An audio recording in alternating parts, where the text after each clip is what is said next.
ချစ်သက်ဖို့လည်းလိုအပ်တယ်လို့လမ်းခွဲတတ်ဖို့လည်းအရန်ကိုအရေးကြီးပါတယ်ဒါကြောင့် relationship တစ်ခုမှာဘယ်လိုလမ်းခွဲတာအကောင်းဆုံးဖြစ်မလဲဆိုတာနဲ့ပတ်သက်ပြီးတော့အေးကဖတ်ပြပေးသွားမှာပဲဖြစ်ပါတယ်နံပါတ်1အချက်ကတော့ဆုံးဖြတ်ချက်တေချာပါစေကိုတကယ်ဒီလူနဲ့ရှေ့ဆက်ဖို့လုံးဝမဖြစ်နိုင်တော့ဘူးဆိုတာကိုယ့်ကိုတေချာသိဖို့လိုအပ်ပါတယ်အဲ့လိုမှမဟုတ်ဘဲနဲ့လမ်းခွဲပြီးသွားတဲ့အခါကျမှနောင်တရနေလို့လည်းမထူးပေါ့နော်ကိုကတေချာသိပြီးဒီလူနဲ့ဘယ်လိုမှရှေ့ဆက်မသွားတော့ဘူးဆိုရင်တော့နံပါတ်2အချက်အနေနဲ့ကိုယ့်ဘက်ကဘယ်လိုမှရှေ့ဆက်ဖို့မဖြစ်နိုင်တော့တဲ့အကြောင်းကိုတစ်ဖက်လူကိုနားလည်အောင်ပြောပြဖို့လိုအပ်ပါတယ်ဒီနေရာမှာရိုးသားပွင့်လင်းဖို့အရန်ကိုလိုအပ်တယ်နှစ်ဦးဆက်ဆံရေးဟာဘလို့မှရှေ့ဆက်မဖြစ်နိုင်တော့ဘူးဆိုတဲ့အကြောင်းကိုပွင့်ပွင့်လင်းလင်းပြောပြဖို့လိုအပ်ပါတယ်မချစ်တော့တာပဲဖြစ်ဖြစ်နောက်လူနဲ့ရှေ့ဆက်ချင်တာပဲဖြစ်ဖြစ်ပေါ့နော်နှစ်ဦးလမ်းခွဲတဲ့နေရာမှာဘာကြောင့်လမ်းခွဲချင်တာလဲဆိုတာ ਨੇ ပတ်သက်ပြီးရိုးသားပွင့်လင်းစွာပြောပြတတ်ဖို့အရန်ကိုအရေးကြီးပါတယ်နံပါတ်3အချက်ကတော့မျက်နှာချင်းဆိုင်လမ်းခွဲစကားပြောတတ်ပါစေပေါ့နော်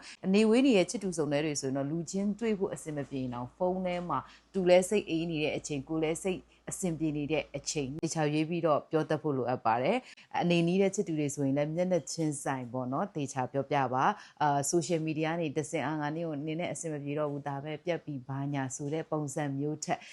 professional ဆန်ဆန်ပေါ့နော်မျက်နှာချင်းဆိုင်တေချာလေးပြောပြတတ်ဖို့လိုအပ်ပါတယ်အဲ့ဒီလိုပြီးသွားတဲ့အချိန်မှာတော့နံပါတ်3အချက်အနေနဲ့ဘာလဲဆိုရင်အဆက်အသွယ်မလုပ်မိဖို့ကြိုးစားပါအများနဲ့ဆက်သွယ်နေကြသူဖြစ်တဲ့အတွက်ကြောင့်မို့လို့ကိုက social media နေပဲဖြစ်ဖြစ်ဖုန်းကနေပဲတစင်ပေါ့နော်ကိုကစပြီးတော့ဆက်သွယ်ခြင်းနေပါလိမ့်မယ်ဒါပေမဲ့အဲ့ဒီလိုမဖြစ်မိအောင်လို့ကိုစူးစမ်းဖို့လိုအပ်ပါတယ်ဖြစ်နိုင်ရင်ပေါ့နော်ဒီရဲ့ message တွေသူနဲ့ပြောထားတဲ့ conversation တွေအကုန်လုံးကိုဖြတ်ထားတာအကောင်းဆုံးပါပဲနောက်ဆုံးအချက်ကတော့အလုတ်ရှုပ်အောင်နေပါမအားအောင်နေပါတဲ့ဆိုတော့သူနဲ့ကိုနဲ့ကပြတ်သွားပြီဖြစ်တယ်အရာအလုံးလဲ clear ဖြစ်သွားပြီဒါဆိုရင်တော့ကိုယ့်အတွက်ကိုကြည့်ရတော့မယ်ဆိုကိုယ့်အတွက်ကိုကြည့်ရမယ်ဆိုမှသူ့ကိုကမခံစားထိုက်တန်တော့ဘူးလို့ဆုံးဖြတ်လိုက်တာကြောင့်မလို့လဲကိုကလမ်းခွဲခဲ့တာဒါကြောင့်မလို့ဒီနေရာမှာကိုယ့်အတွက်ကိုအချိန်ပေးပါကိုယ့်ရဲ့ရည်မှန်းချက်တွေအတွက်နောက်ထပ်ကိုယ့်ရဲ့စိတ်ကူးအိမ်မက်တွေအတွက်ပေါ့နော်အလုပ်များနေပါစေဒီအချိန်မှာကိုယ့်အတွက်ကိုအာယုံထားတာကအကောင်းဆုံးပါပဲဆိုတော့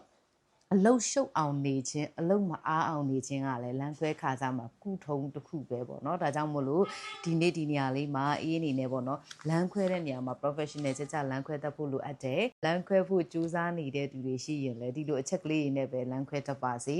ဘယ်စာအုပ်လေးတွေကလဲဆိုတော့အေးရဲ့ပေါ့နော်ဒီ how to handle between relationship and career ဆိုတဲ့ဒီစာအုပ်ကလေးတွေကပေါ့နော်ဖတ်ပြပေးသွားတာပဲဖြစ်ပါတယ်ဒီစာအုပ်ကလေးနဲ့ပတ်သက်ပြီးတော့ဆက်သွယ်မှယူချင်တယ်ဆိုရင်တော့ comment အောက်မှာဘယ်လိုမှယူရမလဲဆိုတာလေးကိုရေးပေးထားပါတယ်အားလုံးကိုကျေးဇူးတင်ပါတယ်